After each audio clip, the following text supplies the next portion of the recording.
بسم الله الرحمن الرحیم. د ورډپریس څلورم درس ته درته ښه راغلاست وایم. په دې هیله چې ټول روغ جوړ اوسئ.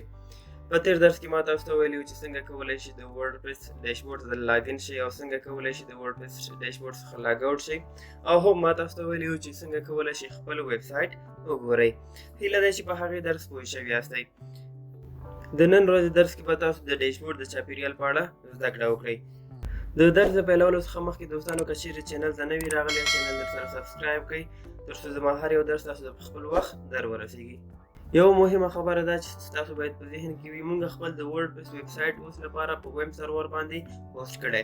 نو په ورډپریس کې د کار کولو څخه مخکې تاسو باید خپل ویب سرور رن کړئ. د رن کولو لپاره باید تاسو په دې آیکن باندې ډبل کلیک وکړئ، دا یس کړئ، دا به څنګه شي رن به شي.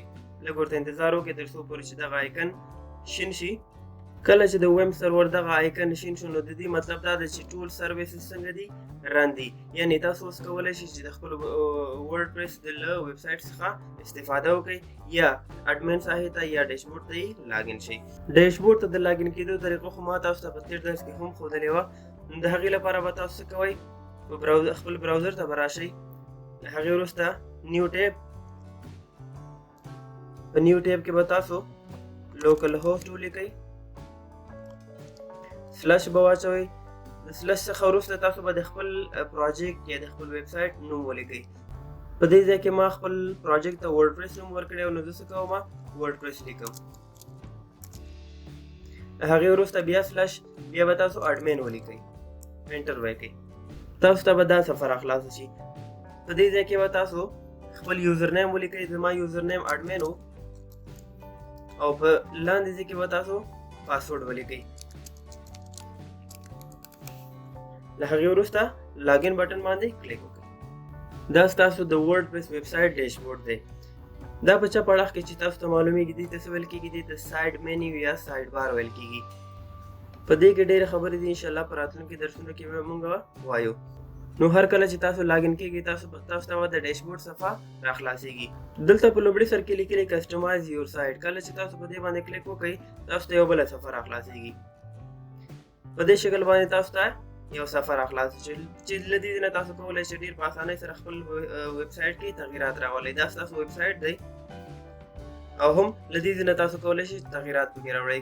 کلر یې چینج کولی شئ، تیم چینج کولی شئ، کور یې چینج کولی شئ، همداسې مینیو کې تغیرات راوستلی شئ. همداسې نورې ډېرې خبرې پکې دي چې انشاءالله نو راتلونکي درسونو کې به موږ وایو. دا له دې نه تاسو کولی شئ چې کلوز کړئ. ورپسې لاندې راشئ، دلته لیکلي سایټ هیلث سټیټس. نو په دې کې ستاسو د هغه د ویب سایټ سکیورټي معلومیږي چې ستاسو د ویب سایټ سکیورټي څنګه ده.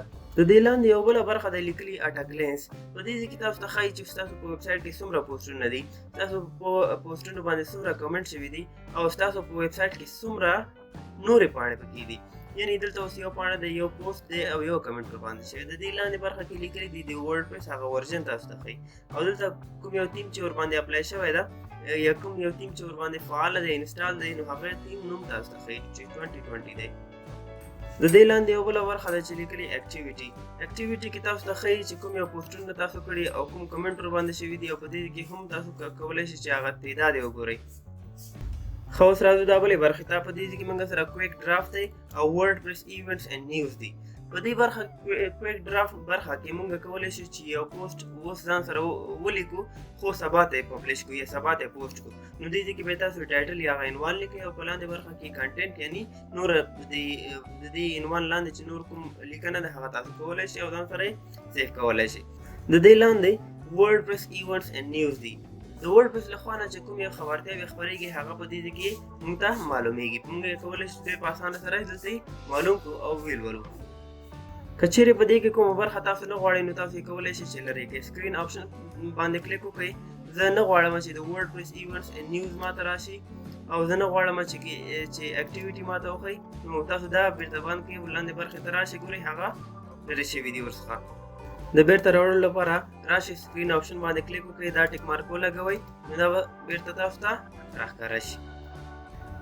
د نن ورځې لپاره همدومره درس بس دی. هیله دی چې په درس پوه شوي یاستئ. که کومه پوښتنه لرئ په کمنټ کې پرېږدئ، انشاءالله زه به یې تاسو ته ځواب. اوس لپاره ښه وخت ولرئ. الله مو مل شه، بریالي اوسئ.